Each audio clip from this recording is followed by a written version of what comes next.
Bonjour à tous. Aujourd'hui, nous recevons le professeur Nicaise Lepengue, qui est enseignant-chercheur à la faculté des sciences de l'Université des sciences et techniques de Masuku. Vous le voyez, il est en tenue de travail, en tenue de service, il est en blouse. Euh, nous, le, nous le contactons depuis son laboratoire, depuis son bureau à la faculté des sciences, au département de biologie de l'Université des sciences et techniques de Masuku. Professeur Lepengue, bonjour. Oui, bonjour Ludovic. Comment ça va là-bas? Bon, ça va bien. On tient le coup. D'accord. Donc, professeur Lepengue, il y a beaucoup qui te connaissent, mais il y a aussi beaucoup dans la communauté nationale qui ne te connaissent pas très bien, qui ont certainement entendu parler de toi. Est-ce que tu peux te présenter à ceux qui nous écoutent? Oui, merci Ludovic pour cette opportunité que tu me donnes et que tu donnes à l'ensemble des scientifiques gabonais pour découvrir non seulement les nombreux experts de notre communauté, mais également ce que nous faisons. Donc, je suis bel et bien le professeur Nicaise Lepengue. Je suis enseignant-chercheur à l'Université des sciences et techniques de Masuku et particulièrement au département de biologie. Je dirige actuellement un laboratoire de recherche en phytoalicaments et c'est tellement dans ces cadres que beaucoup de compatriotes me connaissent. Je suis également l'ancien chef du département de biologie et aujourd'hui je suis coordonnateur adjoint, scientifique adjoint de l'école doctorale en sciences fondamentales et appliquées. Au passage, je voudrais me permettre de te remercier, Ludovic, parce que pour tous ceux qui ne connaissent pas, et pour la nouvelle génération, tu fais partie de tous les experts gabonais qui ont largement contribué à la formation à l'université de Masuku, notamment en biologie cellulaire et physiologie et en biologie des populations et des écosystèmes. Et je tiens à le dire ici, c'est peut-être une surprise pour toi-même, mais que tu as été le tout premier enseignant à avoir monté au sein de notre département euh, le cours. Alors, toi-même, tu t'en souviendras. Donc, ce cours d'immunologie. Et grâce donc à ta contribution, aujourd'hui, nous avons toutes les formations donc de second et troisième cycle qui sont complets. Et le département a son actif aujourd'hui plein d'une vingtaine de doctorats soutenus à l'USTN au Gabon. Et donc, je voudrais bien te rendre cet hommage parce que beaucoup de jeunes ne te connaissent pas non plus, ce n'est pas l'occasion de te présenter, mais juste rappeler que je ne suis pas surpris de cette initiative que tu as engagée pour connaître ce qui s'est fait au niveau du Gabon, mais je voudrais par cette occasion rendre aussi hommage à tous les jeunes Gabonais qui se battent et qui veulent valoriser l'expertise et la science gabonaise, qui est de bonne qualité et qui se fait, même si elle n'est pas toujours sous l'effet des projecteurs. Alors, Merci. Oui, oui. pour revenir et finir ma présentation, parce que l'aspect sur lequel, évidemment, beaucoup me connaissent, c'est le fait que nous avons mis en place donc, plusieurs compléments alimentaires, donc ce qu'on appelle des alicaments. Ce sont des aliments avec Oui, des vertus thérapeutiques. professeur, on va revenir si tu permets. Merci OK. d'abord pour les gentils mots que tu as eus à mon endroit. Merci beaucoup. Nous sommes des soldats et nous servons notre pays lorsque c'est nécessaire. Voilà, tu disais que tu dirigeais le laboratoire de phytoalicaments. Est-ce que tu peux nous en dire un peu plus? C'est quoi les phytoalicaments? C'est un nom savant. Oui, OK. En fait, phytoalicaments, effectivement, ça fait un peu savant, mais en fait, c'est plusieurs mots combinés. Alors, il y a phyto, dont la racine veut dire plante. Et dans alikama, il y a ali et puis kama. Les aliments, ali, ça vient d'aliments, et kama, des médicaments. D'accord. Donc, alikama, ce sont des aliments avec des vertus de médicaments. Et phyto, alikama, donc ce sont des plantes alimentaires à vertu médicamenteuse. D'accord. Voilà, donc c'est tout à fait clair. Alors, professeur, avant de continuer, comment tu vis ces instants quelque peu troubles d'angoisse, de coronavirus panique? Comment tu vis ça? Et je vois que, bon, toi, tu n'as pas pris de vacances. Pourtant, l'université est fermée. oui, disons que, en fait, c'est notre travail. Hein. Nous qui avons choisi l'option biologie, il faut dire que c'est également pour nous un défi, le coronavirus. Et c'est la grande population, la société, en fait, se tourne vers nous pour nous demander qu'est-ce que nous proposons et quelle est notre réaction, parce que c'est nous qui sommes, nous les scientifiques, qui sommes les mieux outillés, les plus outillés, et c'est notre comportement qui alerte et qui rassure aussi les populations. Donc, Et évidemment, qui peut parfois aussi inquiéter. voilà, qui peut parfois aussi, qui peut parfois aussi inquiéter. Moi, je souhaite qu'il soit rassuré parce que la recherche gabonaise, elle n'est pas très vulgarisée, mais elle existe et elle produit des résultats, même si ce n'est pas très. Alors, prof, je saisis la perche que tu me tends pour savoir quelle est singulièrement la contribution du groupe que tu diriges dans le développement de la science au Gabon, dans la résolution des problèmes auxquels les Gabonais font face. Ah, c'est vraiment de façon globale. Et euh, est-ce que vous avez, par exemple, réfléchi, je ne doute pas, mais bon, je pose la question, à ce qui se passe en ce moment en rapport avec la pandémie du COVID-19? Alors, la question, elle est très complexe, elle est également large. Bon, il faut dire que, effectivement, dans notre projet de recherche de façon globale, depuis une dizaine d'années, au sein de notre équipe, nous travaillons sur la valorisation de tout ce qui est plantes alimentaires à vertu médicinale au niveau du Gabon. Parce que le constat fait, c'est qu'aujourd'hui, certains troubles, notamment ceux du métabolisme, donc les maladies dites chroniques, causent vraiment beaucoup de tort à notre pays. Et il faut dire que le Gabon, c'est l'un des pays les plus hypertendus au monde. Certainement, beaucoup ne le connaissent pas.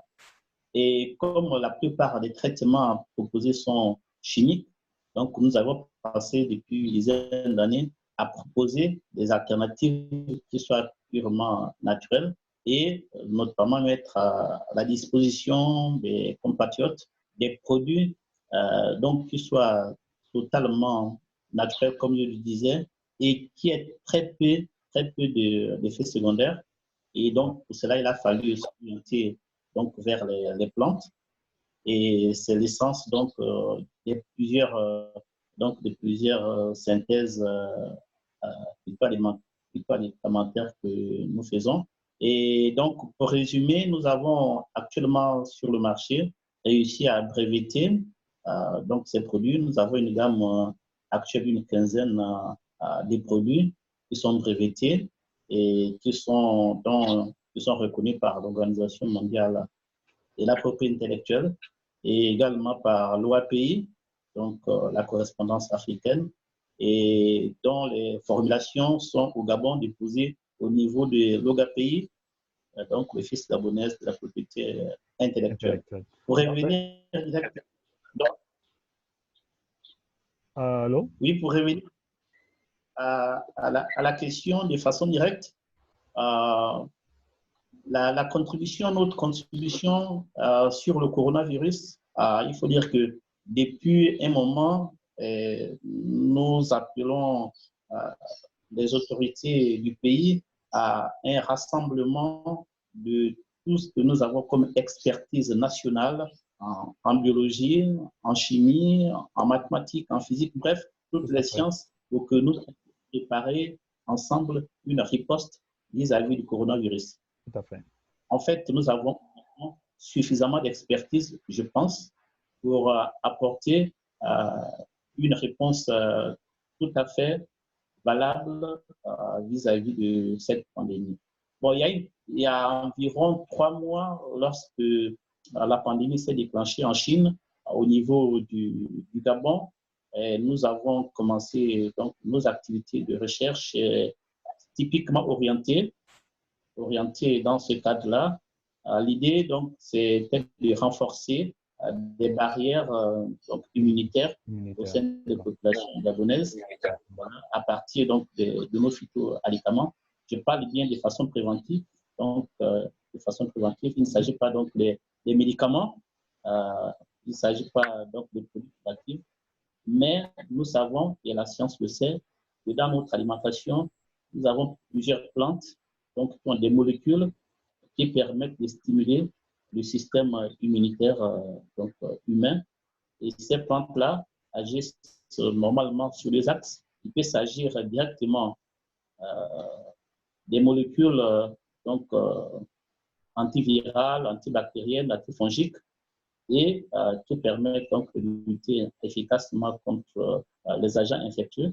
Mais il s'agit aussi d'une voie indirecte qui permet de stimuler donc cette fois-ci le système immunitaire lui-même.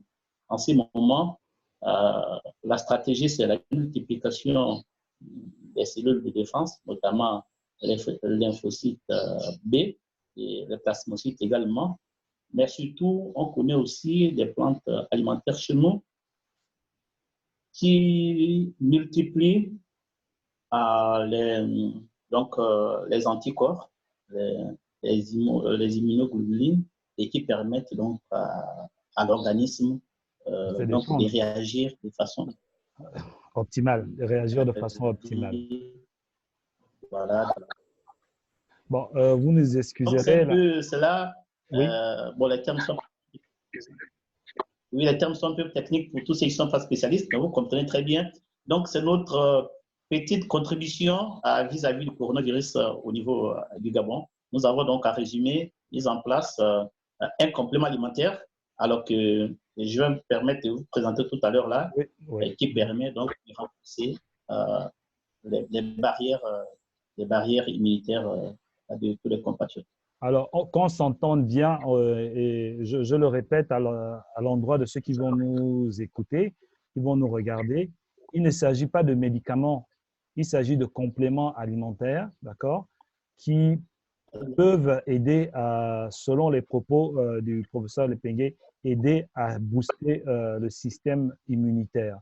Donc, professeur Lepengue, merci pour ces informations-là. Bon, si je faisais le Saint Thomas, on peut dire, bon voilà, il a bien parlé maintenant. Est-ce qu'on peut voir exactement ce que vous avez déjà mis au point dans ton labo? Alors, merci, je vais juste dire que c'est un travail donc, de plusieurs experts. Je ne suis que la partie émergée de l'iceberg. Sinon, derrière se trouvent beaucoup de chercheurs, d'experts que je ne pourrais citer ici, tellement ils sont nombreux. Donc, pour faire simple, alors, je vais commencer par celui-ci. C'est peut-être, je ne sais pas si ça se voit. On ne voit pas très bien. Oui, il s'appelle comment? On va aller un peu vite parce qu'on commence à être à court de temps. D'accord, il s'appelle Immunotex. Immunotex, d'accord. Voilà, donc c'est le complément alimentaire dont j'ai parlé tout à l'heure et dont le but est donc de booster le système immunitaire des consommateurs. D'accord. Et d'accord. Alors, à côté, nous avons ici le Diabétex.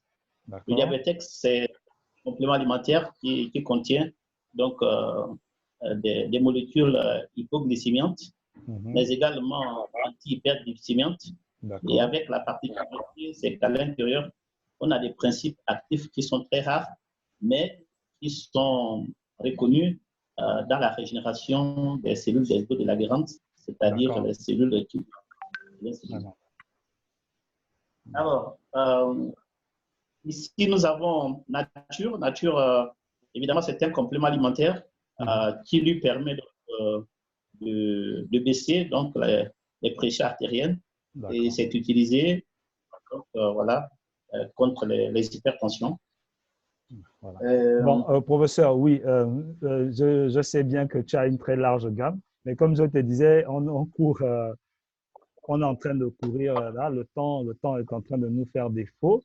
Donc, on rappelle que ton équipe met au point des compléments alimentaires. Ce ne sont pas des médicaments, qu'on les prend avec les médicaments qui sont prescrits à l'hôpital. On ne laisse pas les médicaments de l'hôpital en se disant que je vais prendre seulement le complément alimentaire. Donc, c'est un travail qui se fait en synergie. Médicaments de l'hôpital et compléments alimentaires.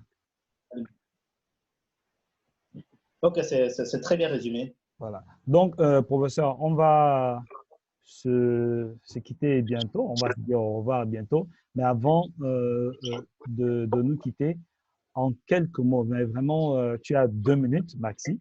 Tu nous dis où est-ce qu'on peut avoir ces compléments alimentaires et ton mot de la fin, voilà. Donc, vraiment, où est-ce qu'on peut les avoir et le mot de conclusion. Alors, ces compléments alimentaires sont disponibles à Franceville, à l'Université des sciences et techniques de Massoukou, et également à Libreville, à Port-Gentil, aussi à Mouila, et dans presque toutes les capitales provinciales du Gabon. Pour ceux qui sont intéressés, ils pourront avoir des adresses donc inbox. Simplement pour dire que face au coronavirus, nous supplions, nous demandons tous les compatriotes de respecter de façon mais vraiment scrupuleuse tous les gestes barrières, toutes les mesures barrières qui sont préconisées parce que le coronavirus est bel et bien au Gabon et soyez responsables parce que nous comptons sur vous pour éradiquer cette pandémie. Voilà, merci Nicaise pour cette prescription-là, cette prescription. Merci pour ce rappel. Gestes barrières, se laver les mains, 1 mètre de distance, mais distanciation sociale également, sociale également. Donc, merci pour ta disponibilité et vraiment grand merci. Et bon, je n'hésiterai pas à te recontacter si nécessaire. Merci. Et merci à tous de nous avoir suivis. Nous allons, dans une prochaine émission, discuter avec un autre chercheur gabonais. Je suis Ludovic Meono et je vous dis à la prochaine. Bon, prof. Merci. Allez. À bientôt. À bientôt.